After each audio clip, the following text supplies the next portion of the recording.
Good evening, greetings, and salutations to you too, Vincent Nota Bartolo, and everybody out there in internet land. I, of course, am your handsome, erudite, and fun-loving show host, Bill Sylvie, aka the Dungeon Delver. It's good to see you all. It's good to be seen by you all. And I hope everybody's having an absolutely lovely evening this evening, because I certainly am. It's hot here, so I apologize in advance if you hear a little bit of fan noise. I got a fan across the room. It's kind of keeping me breathing. A life support engine on me there. I mean, the studio is air conditioned, but my wall over here is just bare concrete. The wall behind me is just raw drywall. There's no insulation in it. It's got like two insulated walls. This was originally a garage, you see, a one-car garage. Or two, I guess, if you have Trabants or original Cooper Minis. But anyway, a couple of things. First and foremost, sitting in the green room, waiting to join us, is Kyle Schuon. That's right. The co-host with the mo-host is here. The Australian stealth machine himself has snuck in from down under and will actually be joining this evening. Will Kyle want to talk about Tomb of Horrors with us? We'll have to see. But be that as it may, there he is, and we'll bring him on in just a minute. But the other thing I wanted to mention is Saturday evening at 5 Eastern, I will be joining, once again, the Nerd Council of Doom. Myself, Yang Yan Zhao, and Dungeon Minister will be sitting talking about important pop culture news of the day, news of the week, news of the month. It's not just about RPG stuff. Okay. But we're going to be doing it over on Yang's YouTube channel. And I'll get you guys the link and everything to that when he gets that set up. And then the next time we're going to be on the Dungeon Ministers. And then the time after that, we're going to be back here at the Delver's Dungeon. And we're just going to do it round and round like that, as we talk about the matters that matter to your gray matter. I thought that was pretty clever, but I think a lot of things.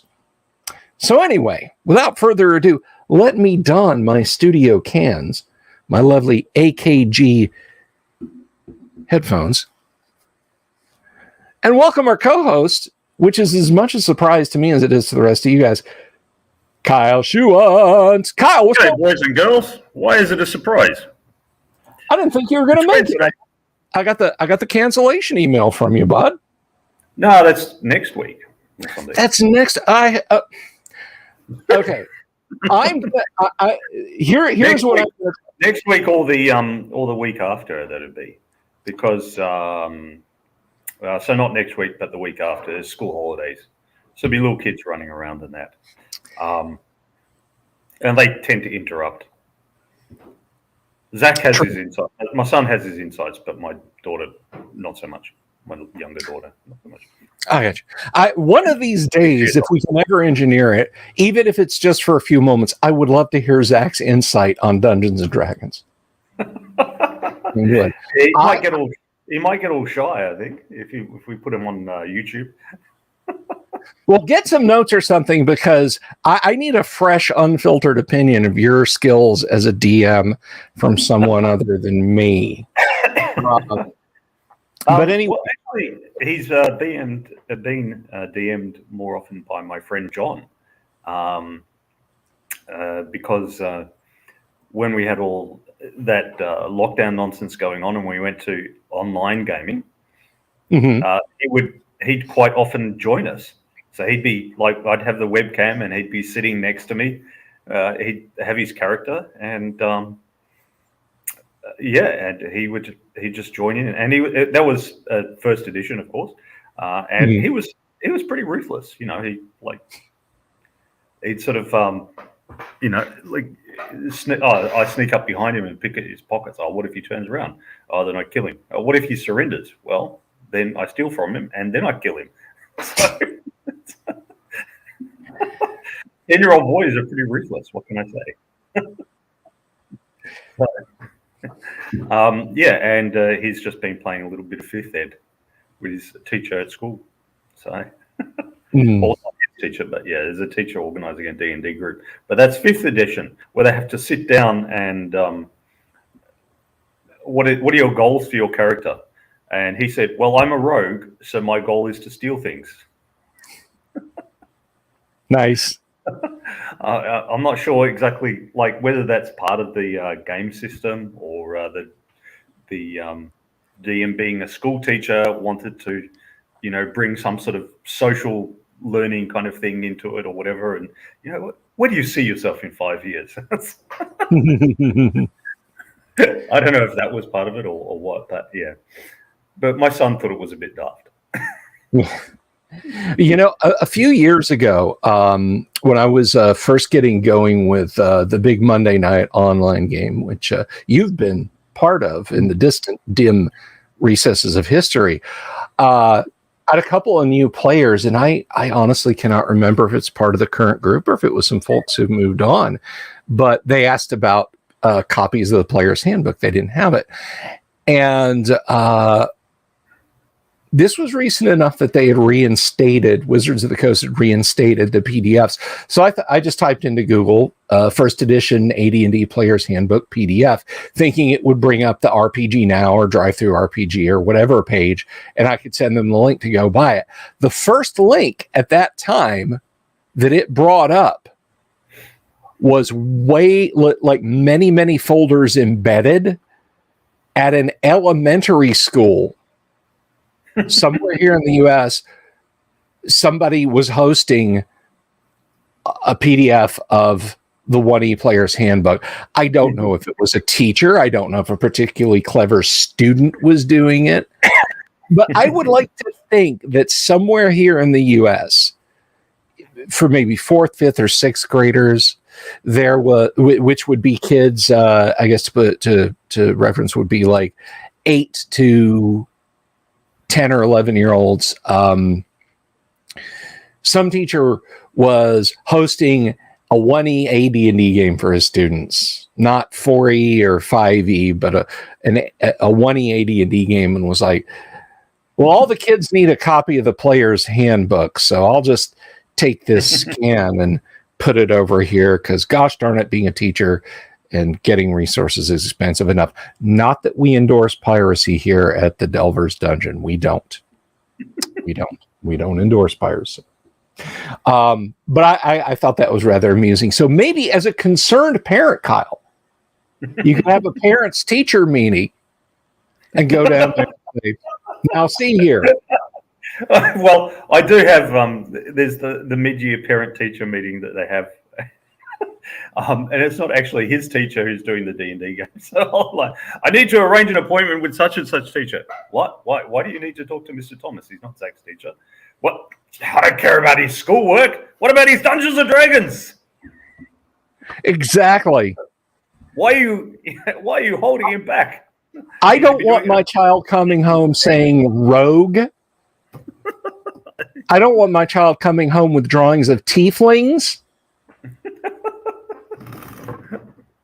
There's a lot of brouhaha about influences from teachers on kids here in the United States. This is important, folks.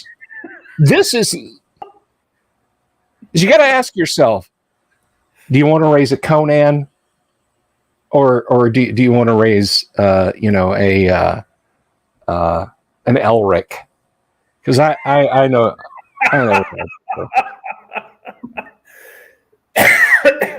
Critical point in their lives, folks. Please choose one. They're all referencing each other. So I watched the new Vikings series, Vikings Valhalla, and they put in King Edmund, who briefly succeeded his father Ethelred the second, Ethelred the Unready, I swear they chose him for his physical resemblance to Joffrey in Game of Thrones. They had this temperamental young guy who's like, I want to kill them all! How dare they insult me? That's like the poor kid wasn't that bad, you know. Yeah. I know it's History Channel, so it's not history. But, yes, exactly.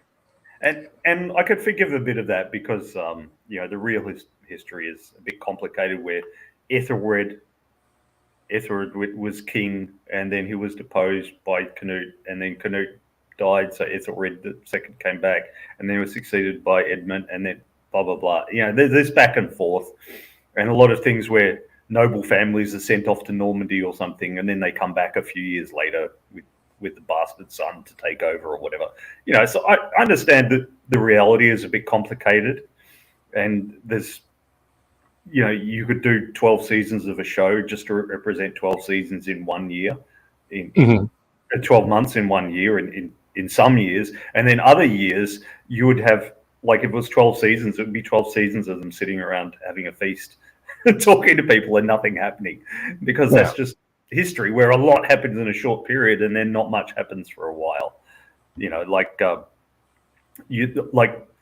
have 30 years from 1992 to 2022, and not a lot happened except in the last couple of years, right? 1992. Right. But then you think of the 30 years from 1914 to 1944, rather a lot more happened. And then the 30 years from the year of my birth takes me back to mid-World War II. Yeah. And the 30 years back then takes you back to before World War One, with the grand epoch, and there's the Emperor of Austria-Hungary and blah, blah, blah. So, that's just history. History has lots of changes in a short time and then nothing for a while. And so I understand, and real history is very complicated, where your devoted ally is your hated enemy tomorrow, and people do actually kill their brothers and stuff. And so I understand they can't make it perfectly historical, but at least don't copy other shows, Yeah, exactly. I it's funny you bring that up, and it's just not really salient. But I always, it always gives me pause. I never thought about it when I was a kid.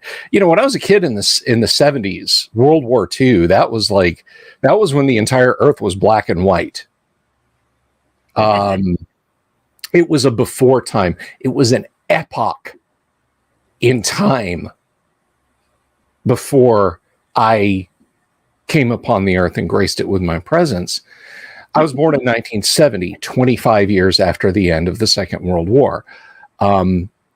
We are now further from the end of the Gulf War than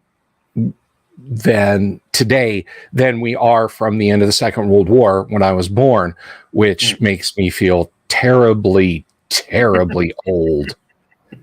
Just appallingly old. But anyway, oh my gosh, poor Damien. Rough day. Too much caffeine, suffered from back spasms, had my allergic reaction to cancer. Damien, I'm very sorry. I hope you feel better soon, my friend. Sláinte. Never a good spell. Hell, I love the boss fight with the main shield maiden, where you could still see the green screen weapon. Yeah, I didn't look that closely. I'm sort of forgiving of that sort of thing. I'm not as harsh on that, except for the pure CGI stuff. I'm a bit more forgiving of that, and I'm glad to see that we're many movies are going a bit more towards actual models and live stuff, rather than everything being, and they just use CGI to enhance it rather than to completely substitute for it. Yeah, but that could just be because I saw Top Gun yesterday. Now, one thing that they have that they're doing, and apparently this was on The Mandalorian, where this first got into a lot of use. Of course, now we're getting to the point where you can have an LCD panel, like a single panel that is the size of a movie screen, and some clever person at ILM or Lucas's Lucasfilm production, wherever, said, well, wait a minute, instead of green screening stuff, why don't we just fix the refresh rate of a gigantic LCD panel to the digital cameras we want to film in? And we'll just do what they used to do almost from the start of film up until the beginning of green screens, which is just back projection. Except rather than back projection with a film projector or slides or silhouetted objects, we'll just play video. We will literally video the actors against a video screen, so there won't be green screen and there won't be fringing or anything like that. And I think that's an amazing fusion of digital film technology and practical effects, because that's the way it used to be. You'd put up a cardboard or a back projection or something like that and have the actors working against it as though they were in, or at least in front of, the scene.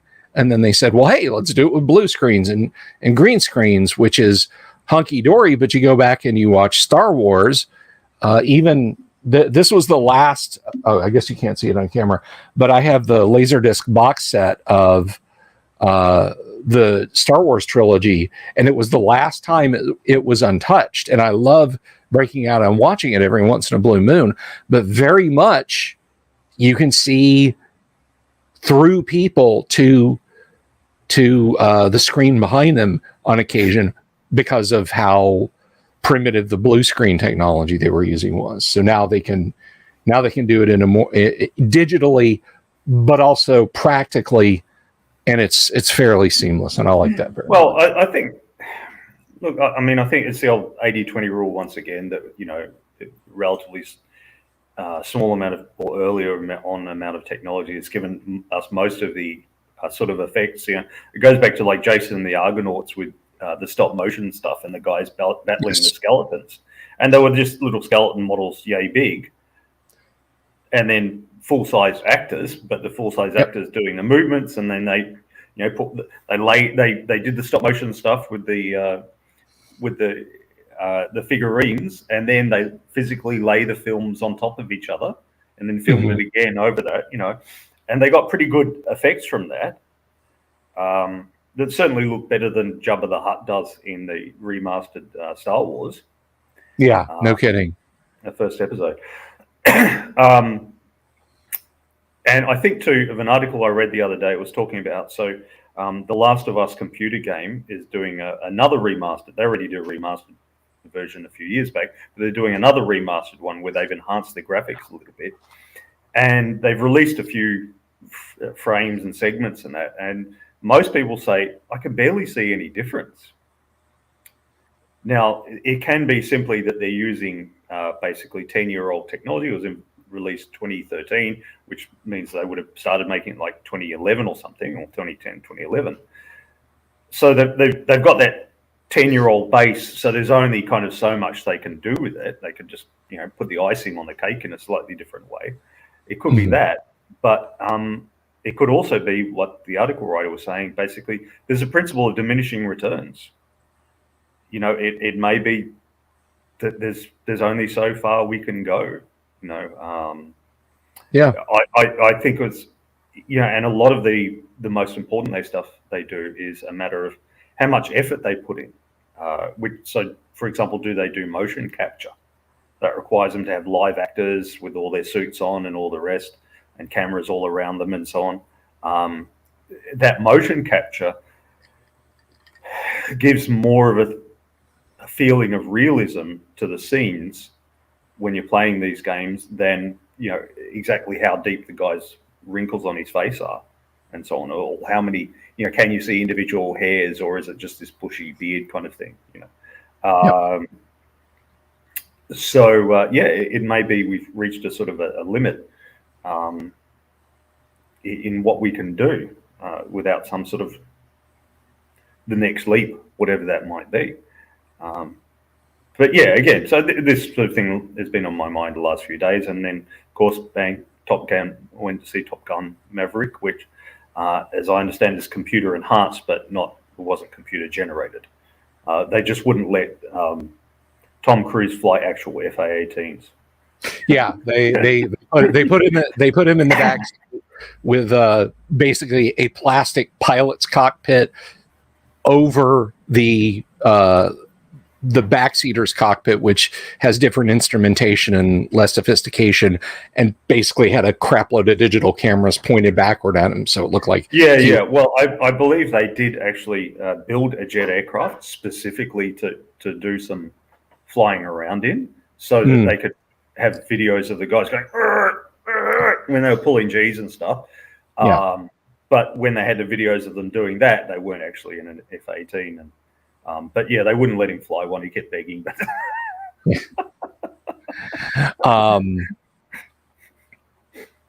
Now, there's one thing I was going to mention, because you brought up Jason and the Argonauts.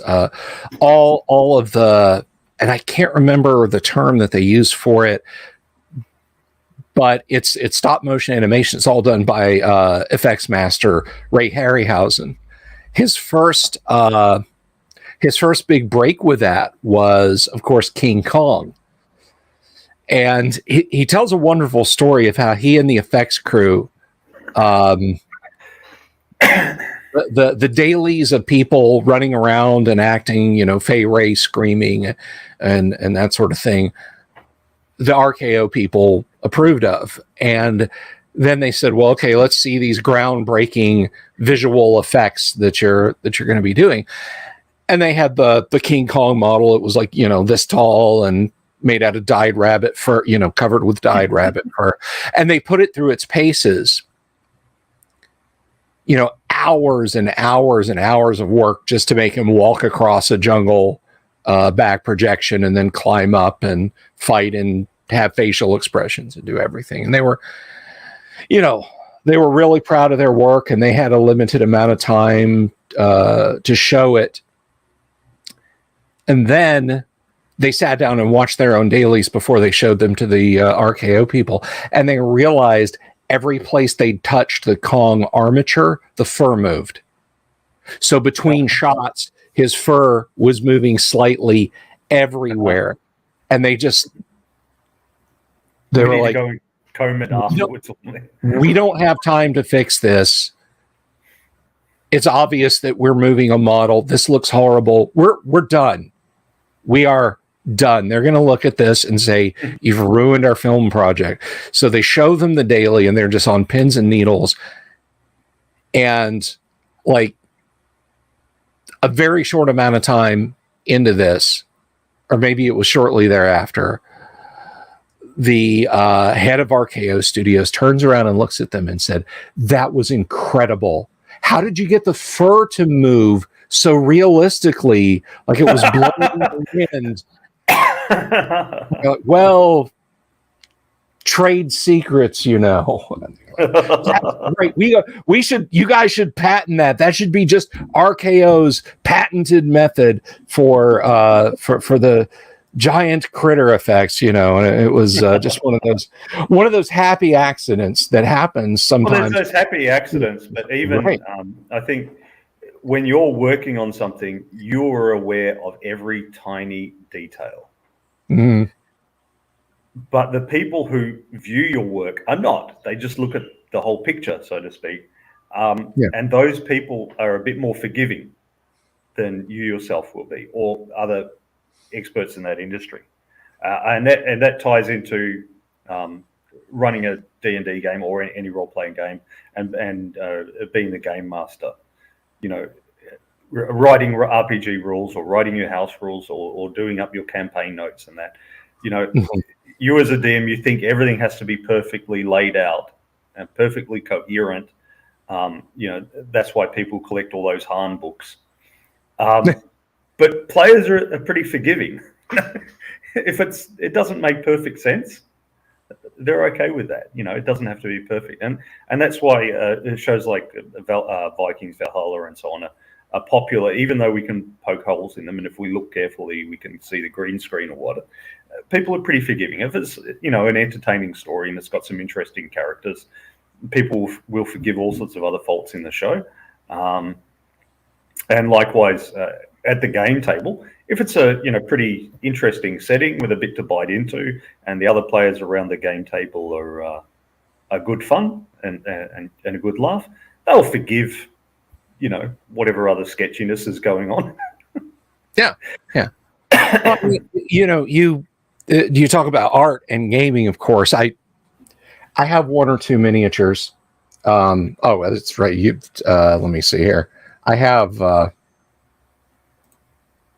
one or two miniatures, and I actually I made a mistake. Let me give, not you, obviously, Kyle, you're probably wise enough that you wouldn't have done this, but to anyone who might be listening, if a friend says, "Can you do X for me at my wedding?" just say no. Tell them you have leprosy, or that you're blind, or you're allergic to cake frosting, or whatever. Go to the wedding, have fun at the wedding. Don't get involved in the wedding. No, how wedding parties ever get assembled is beyond me, and I guess it's because dumb people like me keep saying yes. But my two dear friends who played D&D in person here at the house for many years decided they wanted their cake topper to be a round piece of dungeon terrain. First, they wanted to borrow some Dwarven Forge, and I said, "No, I don't think we should do that." But I have a 3D printer, and at that point I should have just yanked the network cable out of the wall and crawled under the desk and hidden for a month. But I said, "I have a 3D printer. I'll print you some." And they're like, "Oh, okay." So they found a design that they liked. I printed it for them. I painted it for them. And I flocked it, and they took their character minis from my game that they loved, and we put little retaining magnets on the bottom of them, just drilled a little hole in the base, stuck them down, and she has a Boston Terrier that she loves. It was their ring bearer at their wedding, and she got a miniature of it, and she's like, a little fantasy miniature. It has leather armor and little equipment satchels on and everything, and she's like, "Can you paint this up for me too, so she can be?" I said, "Okay, all right." So I did that, and I painted it all up. I brought it in a box to their pre-wedding party. They had a bachelor party and a bachelorette party. We just went to a local restaurant and rehearsal dinner. That's what I'm trying to say. Rehearsal dinner. God. And that's taking it seriously when you're rehearsing. Yes. Yeah, exactly. So she tore into the box and was like, "Oh my God, it's perfect." And was like taking it table to table and person to person, like, "Look, and he did this." And I was like, so the wedding comes, it's sitting out on the cake, and they bring the cake out. And they're like, "Come over here. You have to be in the picture next." And I'm standing there and I'm looking at it out of the corner of my eye. I'm like, "This is shit. Oh my God, I can't believe the painting on those is so horrible. Oh God, there's a bald spot where I meant to have grass flock that just, you can see the printer striations. I should have sanded it more." And I was just beside myself. I was smiling, but inside I'm dying at how awful I thought this looked. And that's how I feel about all of my minis. But nobody ever picks up my mini and goes, "You suck at painting. Do you know that?" No, everybody, they're sitting around a table eating pizza, playing Dungeons and Dragons. They don't care about Uzzug, one of 25 orcs I have out on the table. They don't. Praxis So, asked if dear friends are a playable race in 5e. Dear friends, probably the deer people. And your dear friend's character, where does he see himself in 5 years?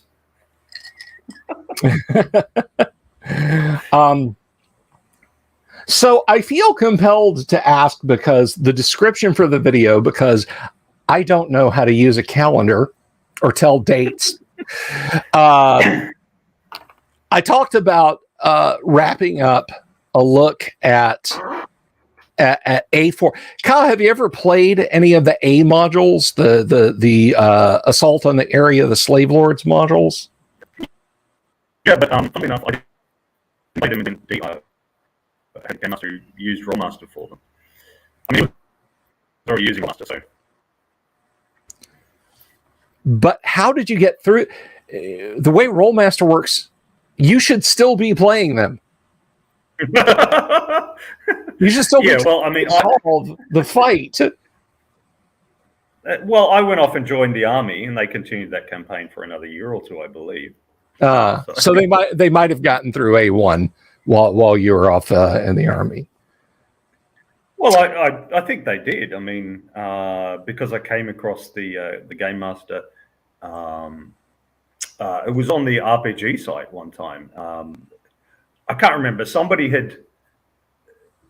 There was some sort of cross-forum drama where someone was complaining about a conversation at another forum, and they mentioned him, and he registered just a comment or whatever. And I was like, "Oh, hey, dude," and and he said how somebody else had taken over my character, and my character perished to a Minotaur. They had a disagreement on where the Minotaur's axe should be, and my character's head lost that agreement. So that's how she finally perished. Alas, Kyle's character, we did not know her. So we've been going through on the show, and because I know you watch every show, but just in case there's somebody out there who hasn't been following along, we've been doing a breakdown, and not my usual emotional ones, of every module in the A series, kind of walking through it. And we've basically gone through the first half. And I think if you haven't looked at it yourself, and anybody else who's kind of coming in on the back end of this, A4 is probably the most interesting because structurally it is the first module they wrote, because they said, we're going to create natural caves with limited resources and drop adventurers literally naked into these natural caverns, not D&D caverns, that are 10 feet wide and 10 feet high. And this has been the start of many a failed D&D campaign since, this sort of setting where you wake naked in a jail cell with a locked door. What do you do? And, I got bad flashbacks to that when I saw the movie, what was it called? Cube or something?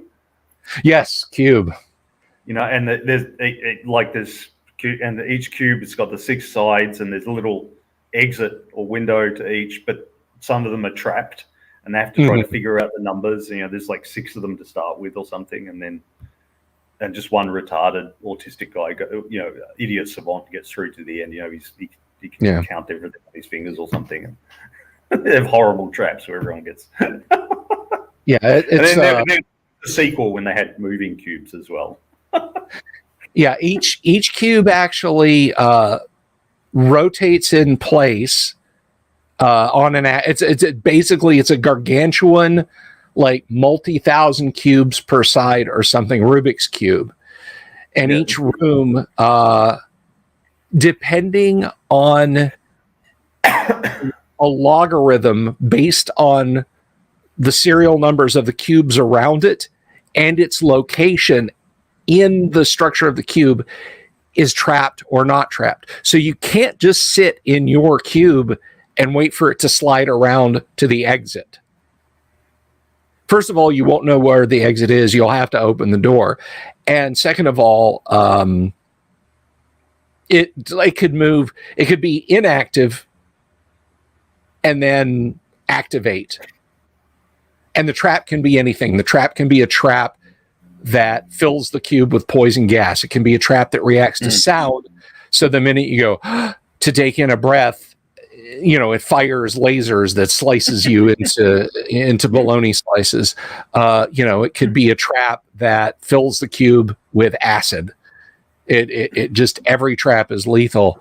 It reminded me of some D&D campaigns I'd played in. Yeah. But A4, first of all, A4 is brilliant, but it's also bad in that it did set that precedent where DM said, hey, this worked in A4, and A4 is a highly regarded D&D module, So I'll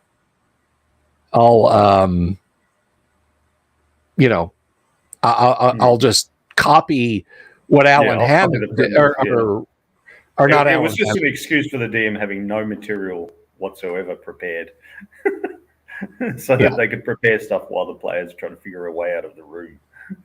Exactly. But the back half of A4, by the time you make it out, so the premise is the premise in A4 is that you fought your way through the various outposts of slavers, gotten captured, possibly at the end of A3.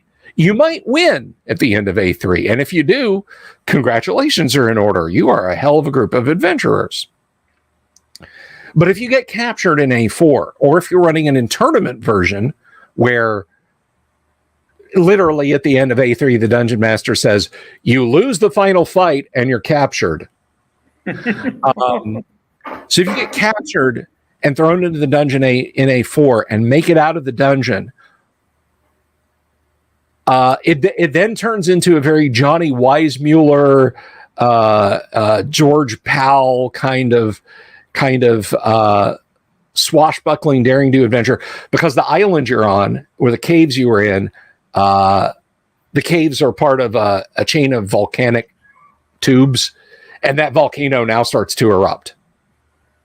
So you've got to make it, you've got to run down to the ship where the slave lords are, and the DM will give you enough time to get some of your equipment, and then the slave lords show up to take their ship across the lake, because it's a volcanic it's a crater lake with a small volcanic cone in the middle that forms the island. And you then have to fight the slave lords to get their ship, or find some other means to get across the island, because everyone else has fled the city and taken all the boats and ships and whatnot.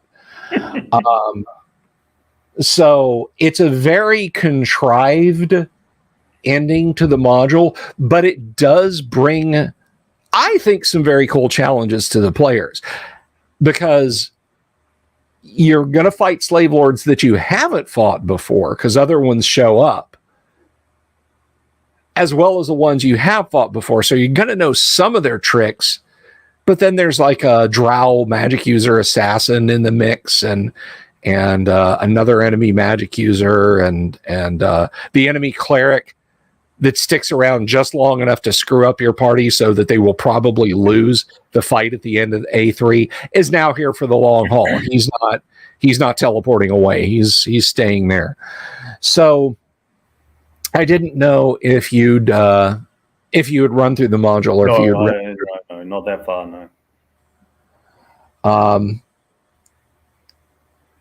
So yeah, there was just a thought to looking at A4, which we can go into more depth of it. Obviously, with you being here, we don't want to, spoil it for you. Praxis says A4, the Canadian game golfing module. I see what you did there. The neutral evil female thief is fun to fight. I bet she is. Oh, you meant in D&D. Oh, okay. Sorry. I was thinking of something. Sorry.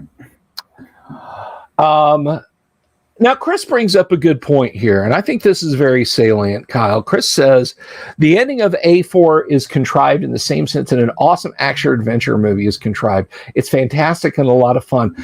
So what do you think of that take as far as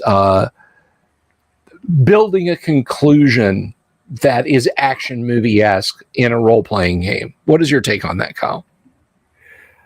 Yeah, I'm happy to do that, as long as I don't have to, and then a Tyrannosaurus Rex appears. It has to be something that was already there. Like elements that were already there come together into this big dramatic fight. But I'm not going to contrive them. And if the players want to avoid that, then they can.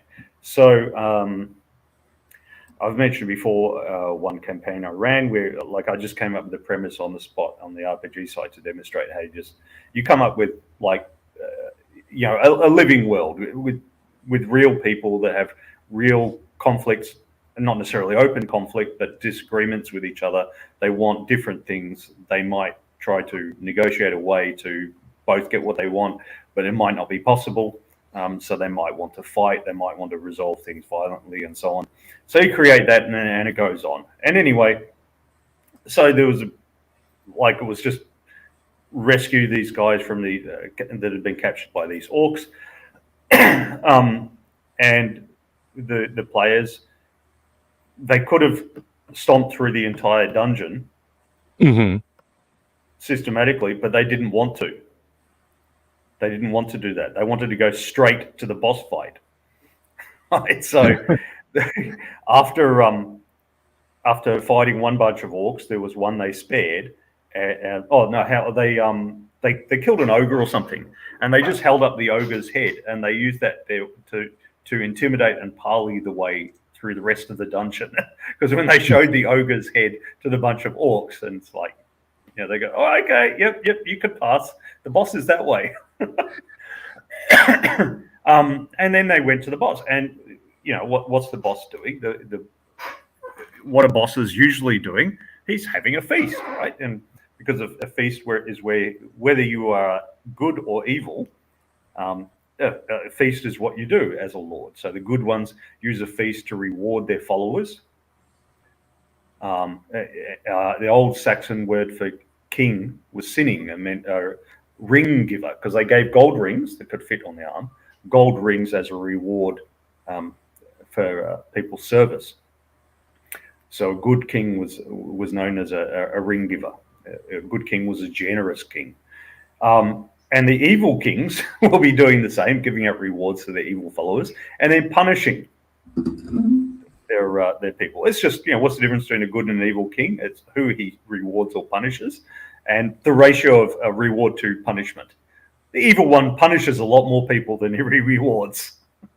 So there's Bagalog Stonefist, having his feast and doing his reward. And because he's evil, he likes ego. He likes to have a harem of human women, even if he has no interest in actually having sex with them, because he's an orc and they're human. He still likes to have it for the prestige, for the looks of it all. Sure. And he likes to have guards, even though he's this big, strong, tough dude. A rich, powerful man has guards. So he has his guards. So they're all there together. And then he has to reward his followers. So there's this feast and an orgy going on. So the players burst in, and it's basically the end scene of Conan. Right. It's the end scene of Conan, except, instead of Thulsa Doom, there's Bagalog Stonefist, who comes in with his gauntlets of ogre power. Boom, boom, and fights. So, and I didn't contrive that to be a big action movie ending, but the players wanted to go straight to the boss fight. So that's what ended up happening. And it could have been a series of smaller actions as they went through the dungeon. And they could have said, okay, where does Bagalog Stonefist sleep? And they could have snuck in and cut his throat in his sleep. If they'd wanted to. Or they could have just, they said, the people we rescue, where are they held? And they could have snuck in and grabbed them and then run off.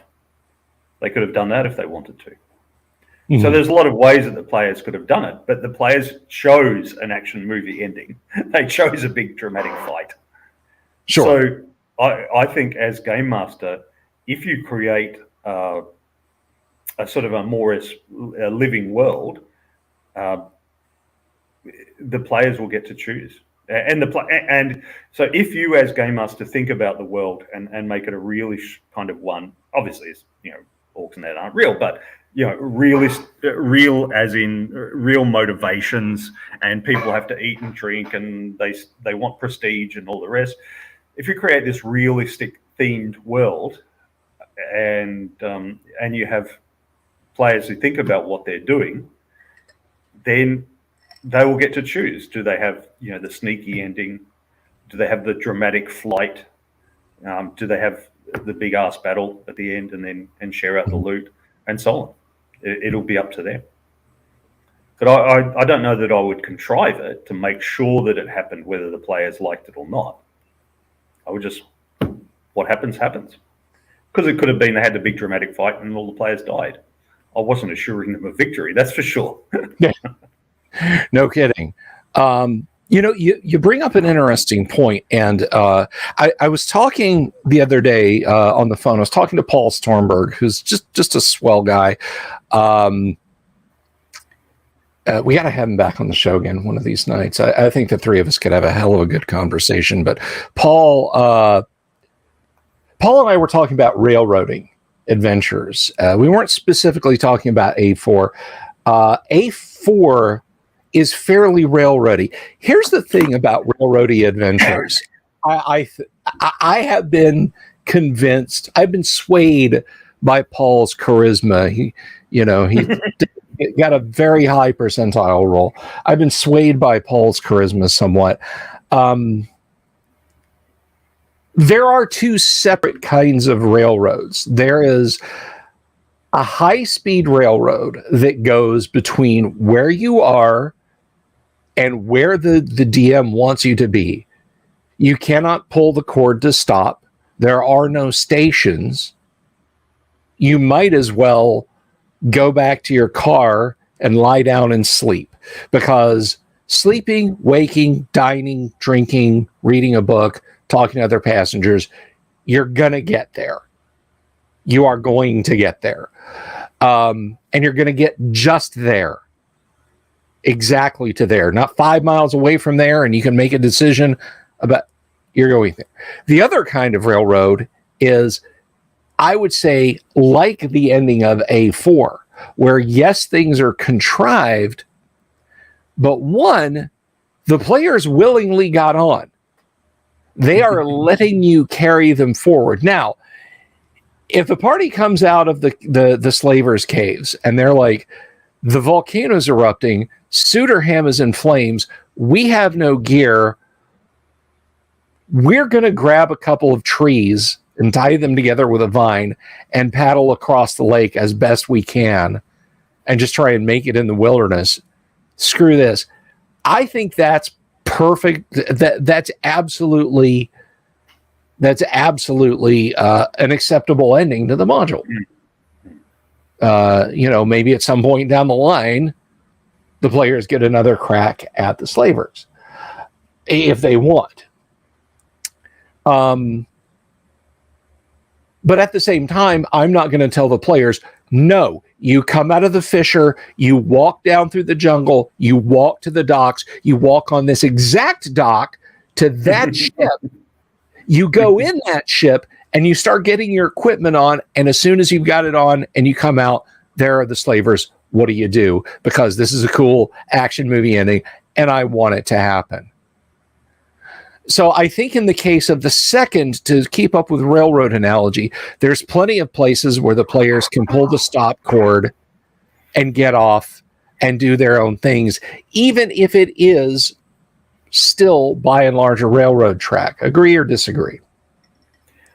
Yeah, there's that. But I think it's one of the difficulties with having a written module that the dungeon master will necessarily try to railroad the players to go from A to B. They can't help it because it's what's written in the module. Mm-hmm. So, consciously or unconsciously, they're going to try to get the players to do that because it's what's written in the module. Whereas if you don't have much written down, if you're only one chapter ahead of the students in the textbook, so to speak, if you don't have much written down and you just let the dice fall where they may, then the players have got a whole lot more freedom. So I'm more into, here's the points of interest. Mm-hmm. It's up to you if you go, which points of interest you go to in what order, or whether you go to them at all.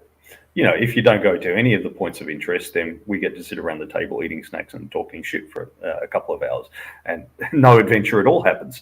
So ideally you'll go to some of the points of interest, but I'm not going to, I'm not going to try to make you go anywhere.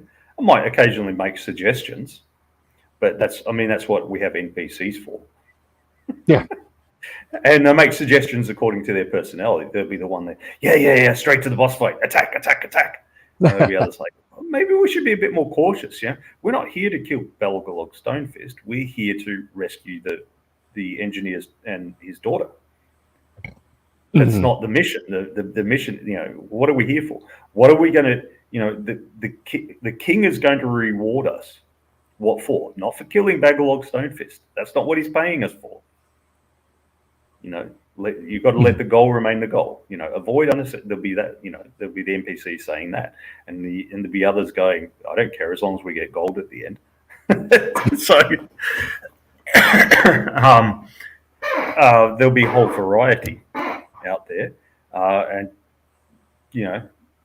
the players that can listen to those NPCs or not. But I'll try to include a variety, just for the hell of it. Sure.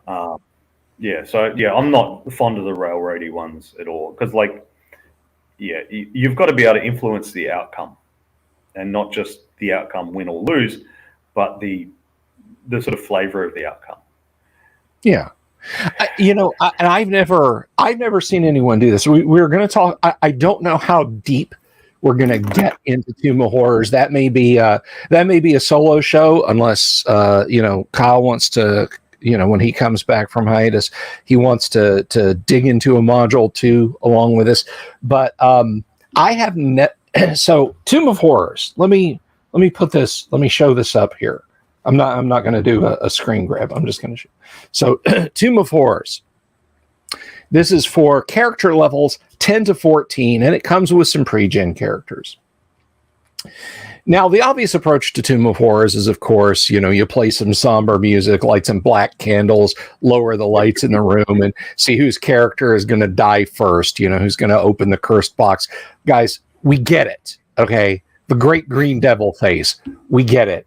Ha ha, I put my hand in. Oh no, my character's disintegrated. I'll roll up another character. Everybody knows about the green devil faces. There's a lot more entertaining ways to die in the Tomb of Horrors than just to the great green devil face.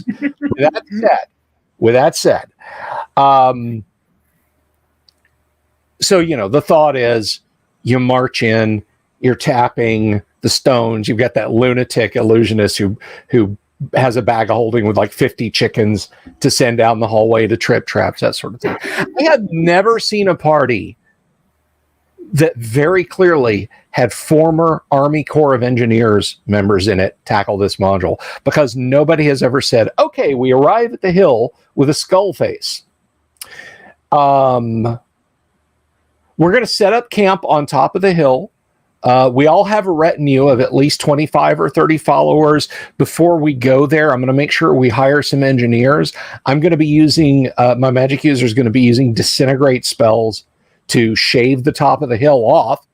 So we're just looking down in now opened rooms, and we've got sappers and miners setting up, camps and fortifications, and just the characters are just walking along the tops of the walls looking at, oh yeah, that would have been terrible if we'd had to walk through that. Aren't you glad we're up here on the scaffolding?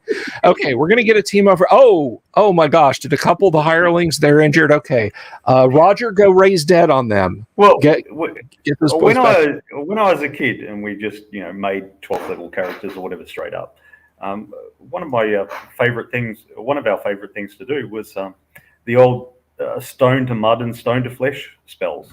It enabled us to avoid a lot of traps because we just go through walls. Yeah. Stone to mud, the wall goes as in the mud, and stone to flesh, and then you hack through it. just make sure you've got a few hired dwarven sappers to let you know whether or not a given wall is load bearing. Well, we're just going to hack through 4 walls, and then we'll be in a Scissor X. We'll be in a Scissor X tomb, and we can, rock to mud on the plinth the skull is on, it'll sink, then we'll hit it with Dispel Magic, he'll be trapped, we'll scrape up the loot and go. Your Dwarven engineers can be like, you can go through 3 of them, the 4th one has electric and sewage through it, you're going to have to go around, let us put down some tape and some safety cones, and then you can go through. Awig has a good answer. Awig says, engineers know how to have fun, so they wouldn't come up with a work solution while gaming. Fair enough. Fair enough. But honestly, 10th to 14th level characters should have vast retinues of personnel.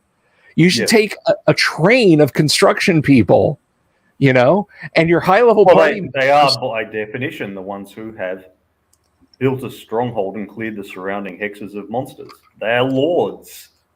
Lords have retinues. They have hangers on. They have a company of men at arms. Yeah, your low level follower is like a 7th or 8th level fighter. Yeah, so if you have a party of 6 10th to 14th level guys, they don't need magic. They'll have 100 men each. Dig the top of the fucking Tomb of Horrors. Exactly. If anyone gets engineered, Roland the cleric will raise you from dead.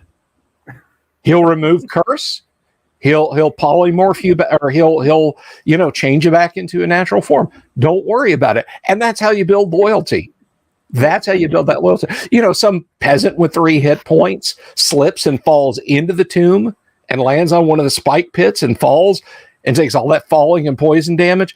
Levitate him up, raise him from dead, and give him the rest of the day off.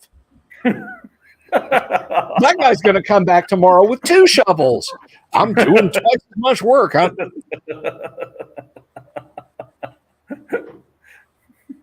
But there's a duality. There is a commonality between, and we're going to do a deeper dive into S1.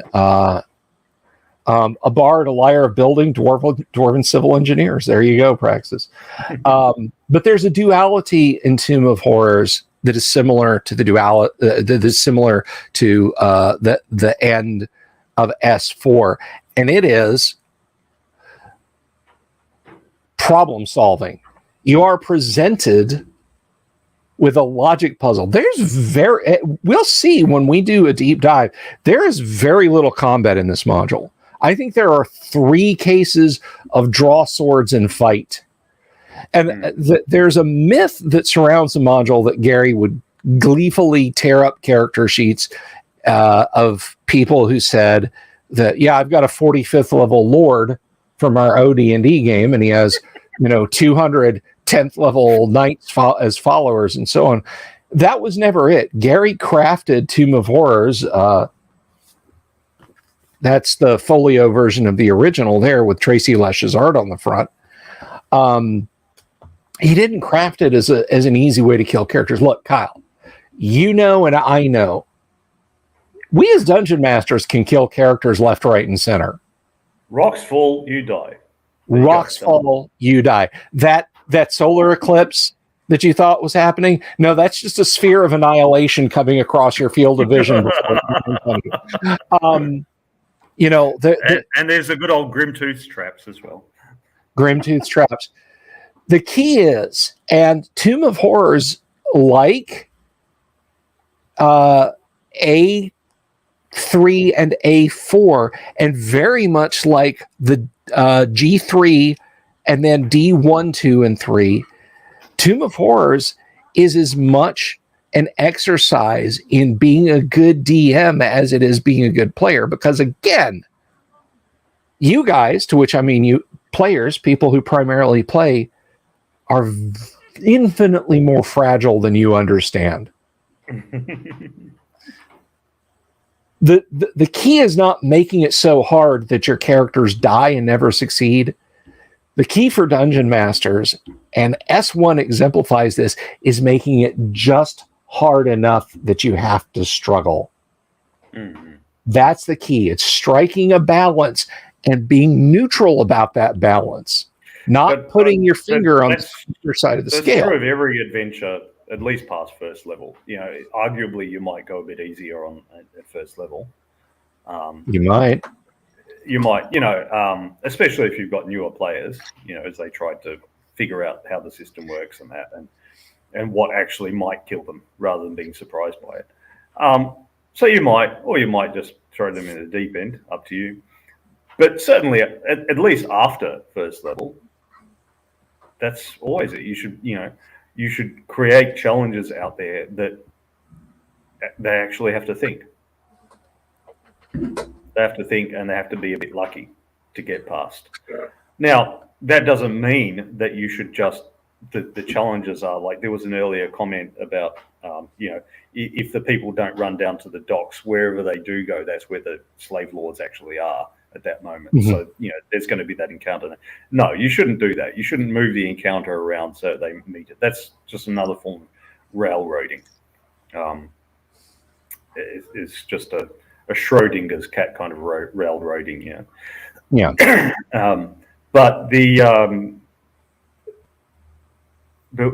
what you do is there are a variety of challenges out there, but the intelligent player is going to scout out and figure out what level that challenge is, both metaphorically level and in the game sense level. As we've discussed before, if there is an ancient red dragon in that area, people are going to know, right? It's not like you open the door and there he is, and no, people are going to know because that thing has to be fed. He's going to have to be going around the area and eating the local cattle and sheep and so on, even if he's not interested in the people. The treasure has been accumulated from somewhere. Smorg moved in and appropriated the dwarven treasure, but others, over the centuries, people might have brought him treasure. Okay, we'll give you treasure so that you don't burn our village, kind of thing. So he's going to be flying around eating and pooing on things. People are going to know about him. If there is that band of that 30 to 300 bandits or orcs or whatever, all those people stomping along that road or stomping along grass, they're going to make a road as they stomp along that grass. The grass won't grow, it's going to be this muddy patch instead of there being road. There was a bit in the making of Gladiator where they talked about how they had about 120 horses to be war horses for the opening battle scene. And they said if you followed along behind where those 120 horses had gone, you sank knee deep in mud because they just churned up the earth so much. They churned up the earth so much. So there's going to be signs out there. So that means that if there is this ancient red dragon, that players know about it. And if they want to go into its dungeon, they accept that there's a risk that they're going to encounter it somewhere in approaching the dungeon or going around. And they accept that probably that ancient red dragon isn't alone in the dungeon. There's going to be other things around. Even if it's just undead versions that the dragon has made of deceased adventurers or something. Yeah. It's there's going to be something around in there. So there's going to be some, but there's also going to be a big stonking pile of treasure. So it's up to them.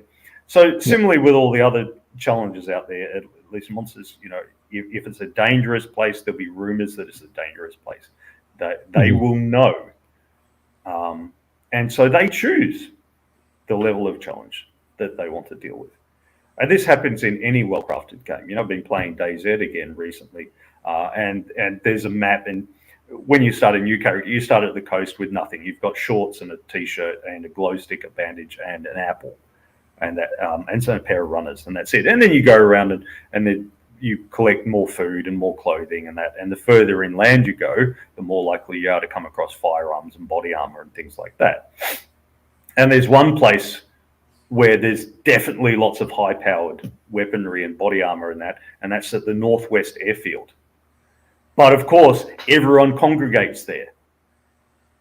And because everyone congregates there and they've all got firearms and body armor, they're a little bit twitchy. And they're likely to have a go at you. But you accept this. You know this. If you're out on the coast and you're there in your shorts and t-shirt munching on your apple, and there happens to be this guy with body armor and an M16 and a grenade launcher, you were just unlucky. You were really unlucky. But if you go to the Northwest Airfield, that's what you expect. That's what you expect. Exactly so. You choose the level of challenge that you want. You could just wander around in the woods and kill deer and eat them and hang out with your mates, because it's an online game. Hang out with your mates. You could do that. Or you can go to Northwest Airfield and decide to camp out there. There's one part that, like, you can go to the air tower, and if you take a car battery with you and plug it in, you can actually switch on a loudspeaker system, and you can announce that you're there. And tell everyone, come at me, bro. Now you got me wanting to give it a try one of these days. But so you could do that. So a well-crafted game or a setting will allow the players to choose their level of challenge, and then there'll be a bit of luck of the dice, because you might roll up the hit points for that ancient dragon and roll one each time. Yeah. He's actually old and fragile. He's ready for the old guy, the old dragon's nursing home. But you might get the younger one who's got straight 8s. He's really tough, and he's got a bunch of magic items in the horde that he knows how to use. So. Yes. So Vinny asks us a good question here. What level party would I introduce an Ancient Red Dragon? Now, it dovetails nicely into our sort of preamble to deep dive talk about Tomb of Horrors. I can take a group of 7th level players with 7th level characters. Maybe they might feel more comfortable with backups. Maybe they would be like, I'm an Iron Man. I'm going to solo this thing with just one character. But they could get through Tomb of Horrors ably by being very meticulous and very careful about what they do. Conversely, give me brand new players who've never played before, or at least never played D&D before. They understand role-playing games. They know within limits what they can and can't do. I'll give them 2 12th level characters each, and 45 minutes to an hour, and the game's over with a total party kill. So to dovetail that into answering your question, Vinny, you have to gauge that by what level of experience and cleverness your players have shown, because players are not just what's on the paper. Players are the people. Case in point, the gentleman who did the art for this, my buddy Tracy Lesh, relates a story that he was playing in Castle Greyhawk. I think he said Skip Williams was actually running it, but I could be wrong. It might have been Rob Kuntz. We'll have to have Tracy on again soon and ask him about that. But they were playing in a dungeon adventure, and they came up to the lair of an ancient red dragon. And Tracy was running a thief.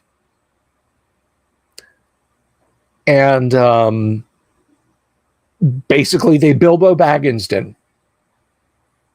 It's in your contract. Burglar, do some burgling.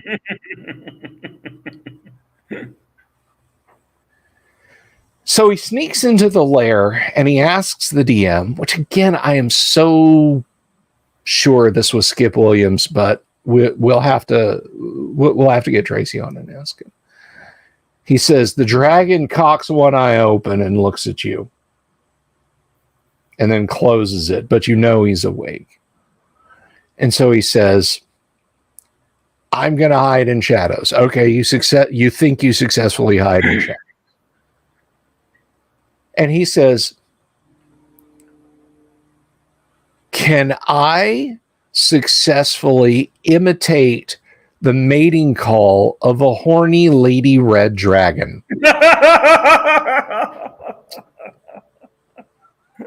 And I can only imagine that the DM, Skip Williams, was like,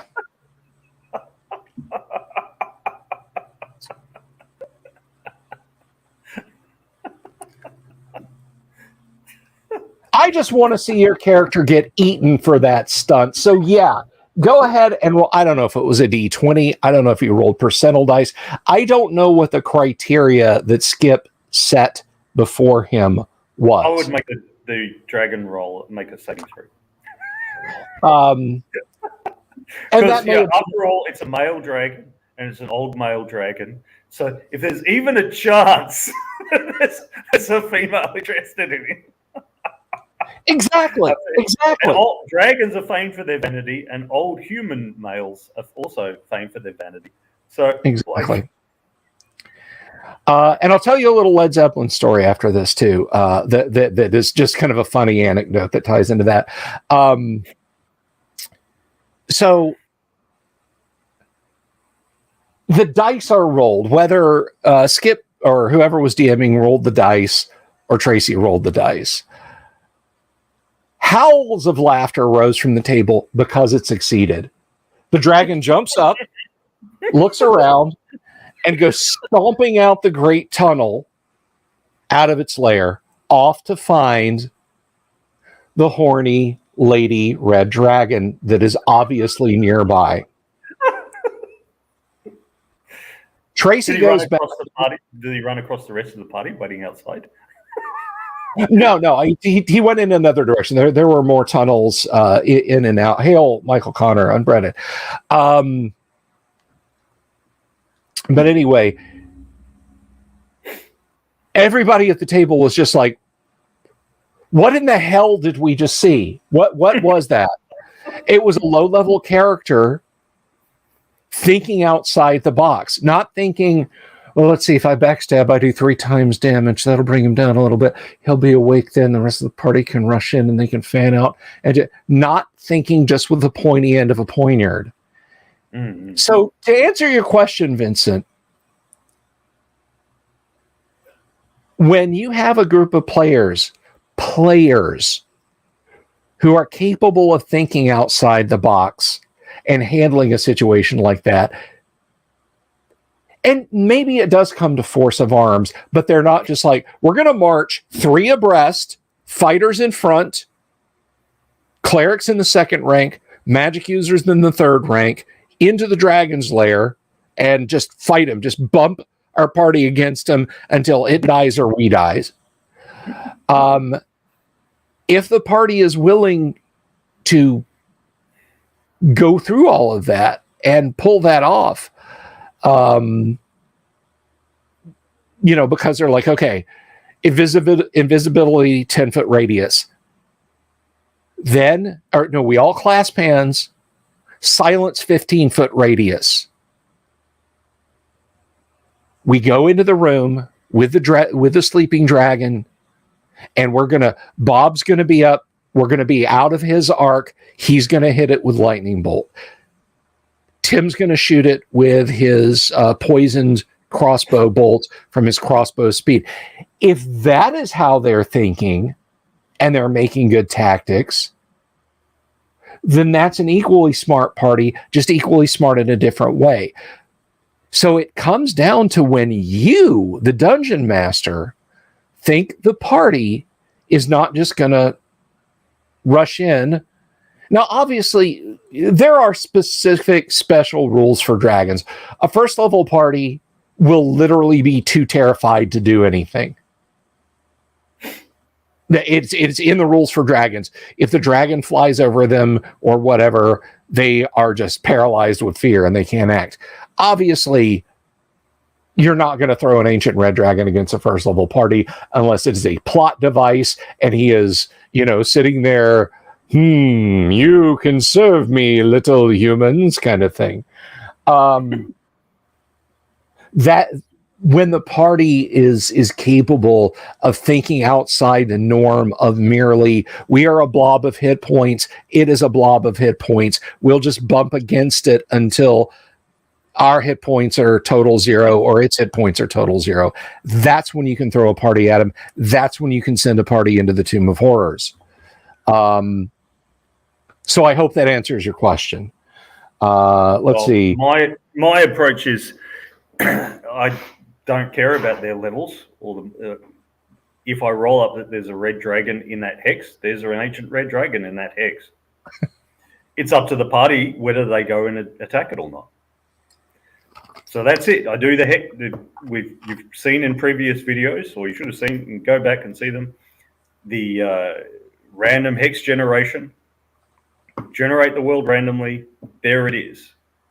If the dice say that there's an ancient red dragon in this hex, there's an ancient red dragon in this hex. If the dice say that there's just a wasp hive in this hex, that's what there is. If the dice say that there's nothing, then there's nothing. The party will. I do that in that area. The party will hear about it. It is up to them whether, when, or even if they tackle any of those particular monsters. That's the way it is. Well, sure, and I mean, I absolutely agree with that. But I mean, there might be times when you, the DM, you want to have that action movie, right? And yeah, but you can have an action movie with a bunch of orcs or whatever. It doesn't matter. There's different action movies. Sure. I mean, and I as DM might want it, but the players may or may not want it. They might not be willing to take the chance on having a TPK. Usually they are. I find players aren't, reluctant to engage in combat. Yes, players are most willing to provide a dungeon master with an amusing night slaughter in some fashion or the other. Yeah. So, I leave it entirely up to the players. Yeah. Michael Connor brings up an interesting point, and this is a scene, although I do want to read Damien's comment here. My plan involved artillery around the perimeter of the cave entrance and one of those big Swiss horns to issue a challenge. I love it. But Michael Connor brings up an interesting point from, and this is actually in one of the Hitchhiker's Guide books. I think it's the third one. Or challenging Thor for the honor of the girl you like at a party. Then he stomps towards the front, and you go out the back. All right, let's step outside. He's gone. Let's go. Well, in one campaign, we killed a dragon, used a potion of gaseous form, slid into his mouth, reformed, and then put a blade up through his brain. But the point is, we had to get surprise and or win initiative. Because if we didn't, all he had to do was burp. And that would be a definite failed saving throw. You cannot do a saving throw versus his breath weapon if you were inside his mouth. No, I would tend to agree with you. But he also doesn't have to roll to hit to bite you. So you have to get surprised. So ultimately, even though you're using a potion of gaseous form, and you were deciding to leave your fate and the fate of the dragon down to just 1 or 2 dice rolls, literally 1 or 2, like roll for surprise. And I mean, that is the beauty of and if the player is willing, and a failed roll for surprise or a failed roll for initiative means my character dies. If the player is willing to do that, and I was, so then they can get a great success. And they can also get dismal failure and die horribly. And have a very, very angry dragon dealing with the rest of the party. But I mean, that is the outside the box thinking that says, well, you could potentially throw a huge ancient red dragon at a party whenever. Do they have a potion of gaseous forms? Do they have a skilled thief that can sound like a horny female ancient red dragon?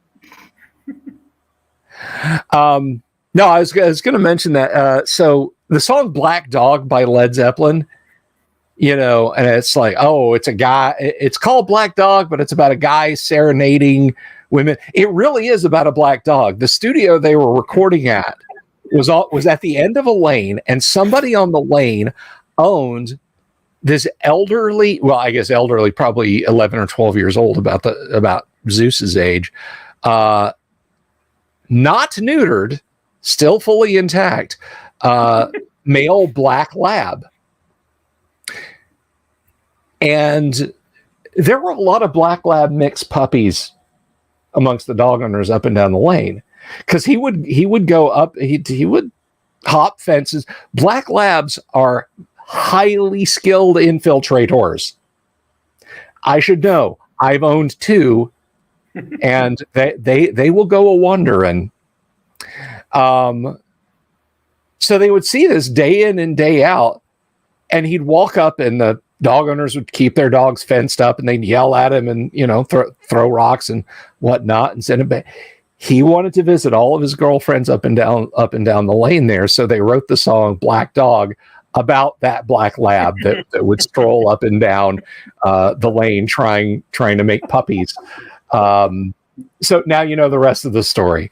But anyhow. So you probably didn't have to be very good at imitating a dog's mating call to convince that old black lab. Yeah. Because he was out looking for it already. He was all red. And the red dragon, he may have just been lying there going, before I pass on to hell and have to serve Tiamat, I sure would like to just one more time. What's that? Go blitzing through the dungeon hall. It's like, okay, let's get his loot. I would have loved to have been at that game just for the right. Well, because then there follows this nervous period for the party. Like, okay, you can definitely grab one thing and then run off. But how long before he realizes that he was fooled? That there's no female dragon around ready for action. How long? And then he's going to come back, and even if he thinks, she called, but then she flew off or something, even if he doesn't figure out that he's been deceived, if he does figure out he's been deceived, he's angry. And if he doesn't figure out he's been deceived, he's frustrated. Either way, if he comes back and finds a party looting all his stuff, they're in trouble. So it becomes, okay, how long do we stay? They're not going to get all the loot. What do they grab? Are they going to be the Frodo? Are they going to? I'll just grab the Arkenstone. Yeah. You don't roll morale. The dragon doesn't have to check morale. The dragon will not be subdued. If you made horny old lady dragon noises and drove him off his treasure pile, and he comes back and finds a bunch of treasure grubbers shoveling coins into their bags of holding, his first response is not going to be, "That was a really good impression of an old red dragon lady voice in heat. I applaud you." No, he's going to be, "Well, which one of you wants to get at first?" Yeah, because they haven't killed him, so they don't have a fait accompli. They just have a little window of time where they can act and they can get loot, but they don't know how big that window is or how soon it's going to close.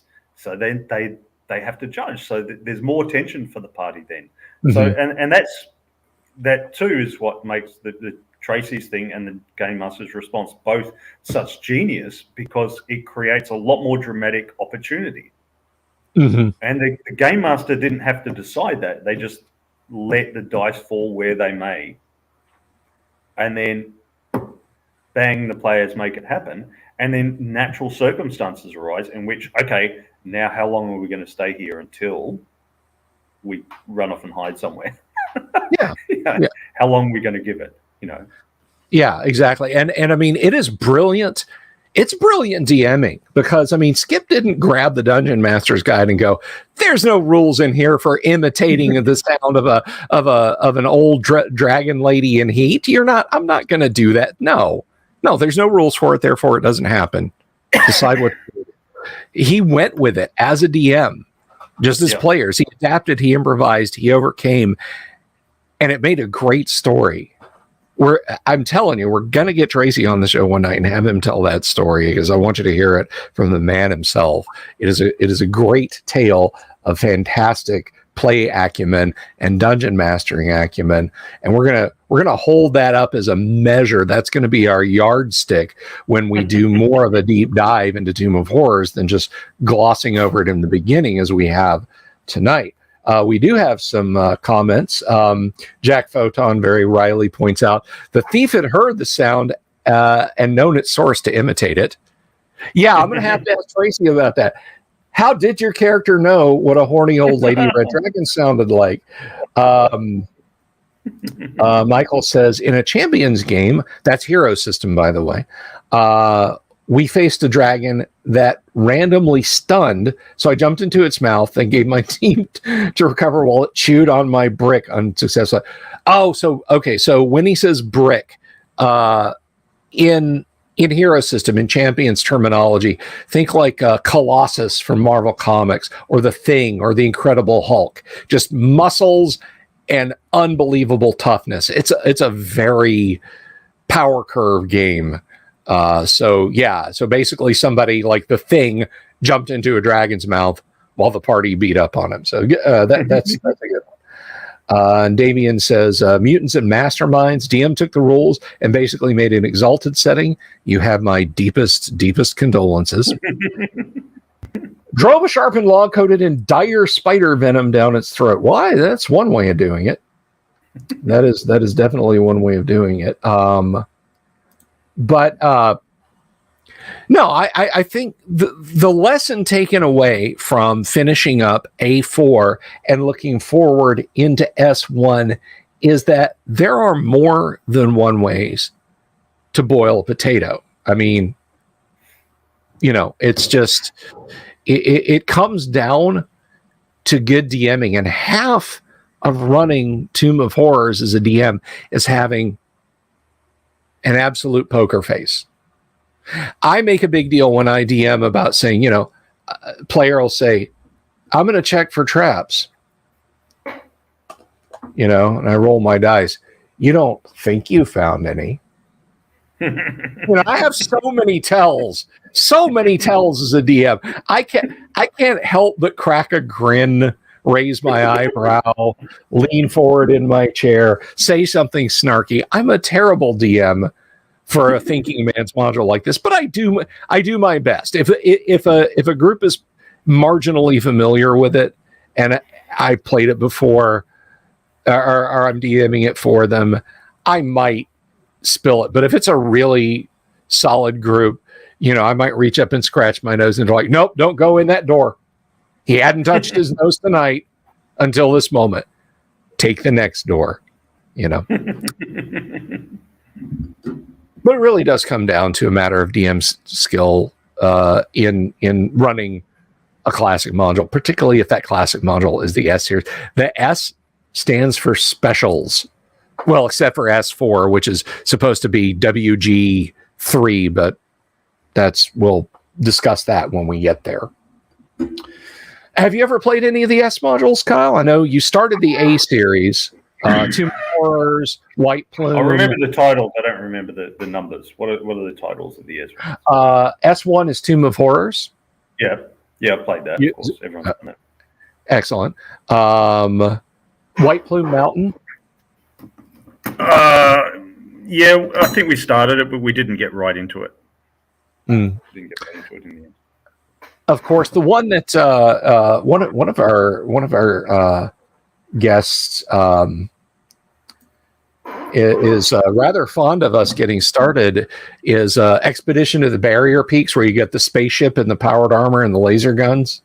No, we didn't do that, because I specifically remember when DM offered that, we said, no, that's stupid. That's a space game. That's different. If we want to play a space game, we'll play a space game. Because he advertised it as that's what it's going to be. And we said, no, we won't do that. And we played something else instead. I can't remember. Well, I mean, do you still feel that way? Yeah, pretty much. Yeah. Yeah. You have a paladin with a phaser. I mean, it's it's like Ghostbusters. Don't cross the streams, man. It just feels wrong somehow.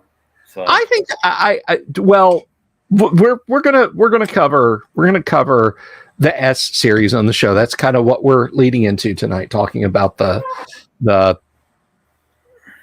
sort of the vibe, the ooze of the S series a little bit in introduction.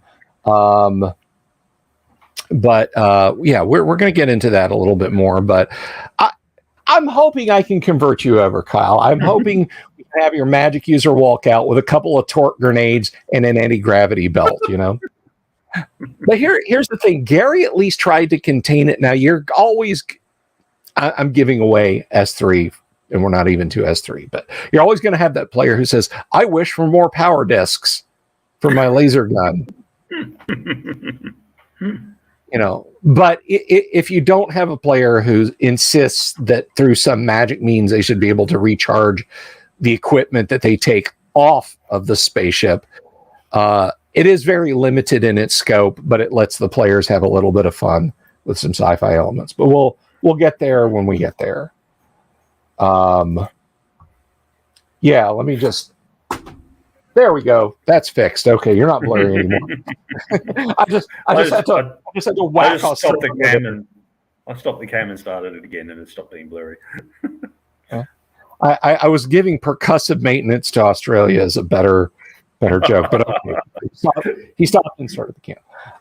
Let's see. And Damien's clarifying for us a little. Mutants and Mastermind rules said it was easier to make superpowered kung fu guys in Exalted. Anything is easier than Exalted. I mean, if you like the setting, that's fine. I read that 500-page Naruto fanfic that White Wolf put out, desperate to find combat tables. A role-playing game book should open to the combat tables. They start on page 61 in the Dungeon Master's Guide and go to page, I think, 89. Conflict opens to the combat tables. It's just how your rules should work. Open or at the back of the book is fine. Or at the back of the book. If I open your rule book and I go look, I'm like, okay, you've got an index. That's good. Magic spells, they're called charms and Exalted. Charms. First heading for charms, page 43. And it's 5 pages about how Fluttering Leaf fought the demon sword on the butterfly bridge over the river of forgetfulness, and it just goes on and on. Flavor fiction. That was the big thing in the 90s. Remember, every game had like a whole chapter of flavor fiction to open the game. Yeah. Oh God, Christ, it was awful. Cyberpunk 2020 was the worst about that. You know, it's like 3 boxes of text in a 3-column format, and I'm like, dude, you're a good game designer. You're not William Gibson. You're not selling it to me. Can you please just tell me how the frig a smart gun works? And I'll read your short story later, okay? I read Count Zero. I read Neuromancer. Okay, the sky is the color of a television tuned to a dead channel. Awesome. So, tell me how your guns work. And it turns out with early Cyberpunk, he was just trying to spare us. He was trying to put off the inevitable for as long as possible. But no, I love Mike Pondsmith's work. Nobody can deny that the guy is a gifted writer. So I shouldn't pick on Mike because it was that way in the 90s. You're absolutely right. All the World of Darkness books.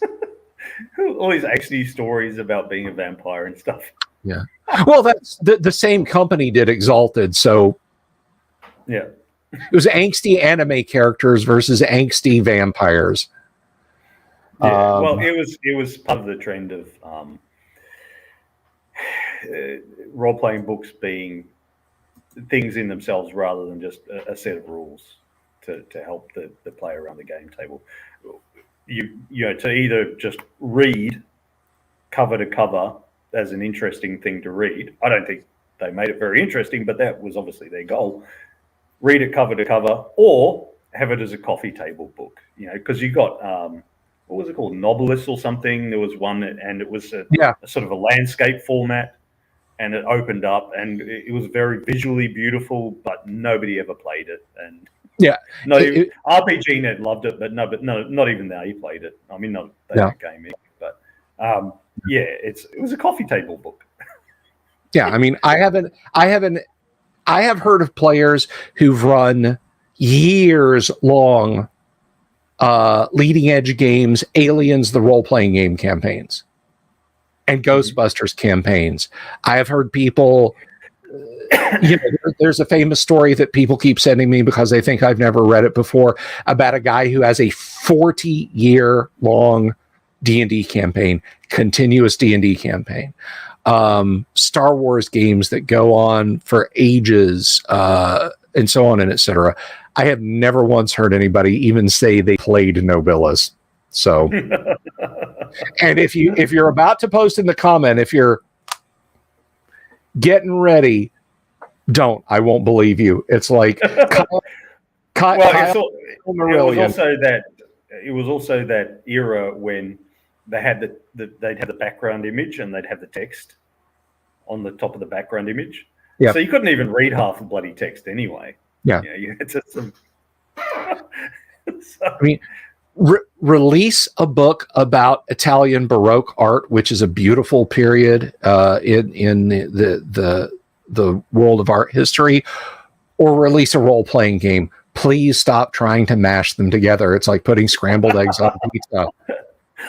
The Italian Baroque RPG. Yeah. If it ain't Baroque, don't fix it. Let's see. Sorry. Awig says, if you're old enough to drink and like playing WAD games, then you've lived too long. Perhaps. Maximum Mike, Jack Photon jumps in with defense of Mike Pondsmith, which you don't have to do. I love Mike Pondsmith. Okay. We're talking about all 90s RPGs. If Gary, I bet you, go find a copy of Dangerous Journeys. I bet Gary was doing it in the 90s too. The interlock system is easy. It only takes a few pages. Full confession, I have not played Cyberpunk 2020 since Cyberpunk 2020 was a game of the far future. So I could not be being fair to it. So, well, I played it in 2020 or at most a year or two before that. And I think it was Paul in our little game group. He's over in Perth now, but I think it was he who ran that. And yeah, it was very surreal playing it in the same year that it was set and going, yeah, it's not quite how it turned out. And yeah, we just sort of went, wow, solos were way overpowered, weren't they? Because they have that stat that makes them faster and better to hit and better at hitting and everything. And, you know, it's one of those ones that it wasn't a balanced system at all. And then there's hackers that nobody wants to be. And yeah, exactly. Hackers are the psionics of Cyberpunk 2020. Yeah. All right. Bill's going to be okay. Hang on a second, guys. We have to break into the mainframe. All right. And you'd have to go play a separate role-playing game entirely with the guy who was playing that, the net runner or the hacker. So yeah, it was tough. So, you are not going to be here next week, correct? Yes, I am going to be here next week. You are going to be here next week. Okay. Not the following 2 weeks. Not the okay. All right. I got it. I might remember that. Hey, in my defense, it's so hot here. I use Google Calendar because I know we'll never figure out the time difference and all the rest. In my defense, I'm just going to say it's so hot here in Florida that my CPU was starting to throttle and run at a slower speed. Maybe I need to get a nice water cooler pump and just attach it to the top of my head so I don't plan to do things and like, oh, well, Kyle's not going to be here. Clearly, I could just run my mouth about the S-series all night. Whoops. Sorry about that. But we did talk a little bit about it, and we did talk a little bit about A4. So you got your money's worth. Everybody out there, you got exactly what you paid for tonight. They always do. They always get their money's worth, except the ones on Patreon, but that's up to them to decide. Yes. Free market, maybe. Free market. And speaking of our patrons and our Subscribe Star folks, I want to take a minute to thank them real quick. That is Joshua Garlock, Lord Corion, Ricky Maru, Mobius, Kevin Reynolds, Doomsword Deathmaster, Mark Simpson, Damien247, who provided some great commentary this evening, James F. Keck, William Smith, the Dungeon Minister, Manny Wall, Mark Corey, Kevin Wood. I've known Kevin for 35 years now. Great guy. Todd Sharp, carnivore farmer. Rob, I can't say that, Julis. Jeremy Rule, Boganora, Mikey Mank, author Sky Hernstrom, Pete Sullivan, and new addition to the fam, John David. We thank you all for your continuing support here on the show. It literally helps keep the lights on. So how many subscribers before you start? Before you stop reading out all their names individually? Because it's got to be tedious at some point. The whole show, with 1,000 subscribers, that'd be the whole show. Oh yeah, no. If I had like 1,000 people on Patreon pitching in, I'd retire. If I had 1,000 people on Patreon, I could pay you. You would be here every day because you would be here every show because you would be earning a paycheck. But no, I don't know. I mean, it may come to a point where I just do a scroll up the side of the screen while I wrap up the show, and I don't read that. But right now, I think we're small enough, we're intimate enough, in the sense that we're small. Never mind. We're a small enough group that I can read the names of the folks who are subbed via Patreon and Subscribestar, because we offer both Patreon and Subscribe. Is that the movie or the soundtrack of Akira? I think he's asking about this. See if I can not knock it off. This is a box of trading cards. These are Akira trading cards, and I bought a complete box back in the 90s. I think it was the princely sum of like $30. But this is a little standee that would be at the store counter. It would kind of fold over like that, and you'd buy a foil pack of Akira trading cards. And I have the entire run in this box. They are no longer in foil, but that is what that is. And it was hiding out somewhere. And when I started organizing things, I found it, and I said, hey, I should put that up as a conversation starter. And now it's done what it was supposed to. So, but I do have the soundtrack, and I have the film on Laserdisc and the film on DVD. I might even in a box somewhere still have the VHS. I don't know. But with that said, thank you all for being here. Thank you, Kyle, for being here and proving me wrong. Tomorrow night, I meant proving me wrong about tonight's content in a good way. Although we did talk about Tomb and we did talk about A4. But tomorrow night, we will really get into the structure of Tomb of Horrors. We're going to talk about the Tomb of Horrors, the Tomb of Horrors, and the Tomb of Horrors. One copy for each player, or you know what? And a little teaser: there has been an edition of Tomb of Horrors for every edition of Dungeons and Dragons. OD&D, first edition AD&D, second edition AD&D, third edition, fourth edition, and fifth edition. Yeah, it's not for basic, but really, would you send an 8-year-old through the Tomb of Horrors? That sounds like a challenge. I mean, we've seen the Great Santini, where he abuses his kids into respecting them, right? This would be the nerd Santini, but anyway. So we're gonna let you guys go. Have a wonderful evening, Kyle. Thank you so much for being here as always, sir. And we will catch you next time. Wig says, "Don't tempt me." If you do, all I ask is that you post about it on the Discord. Have a great evening, guys. Take care.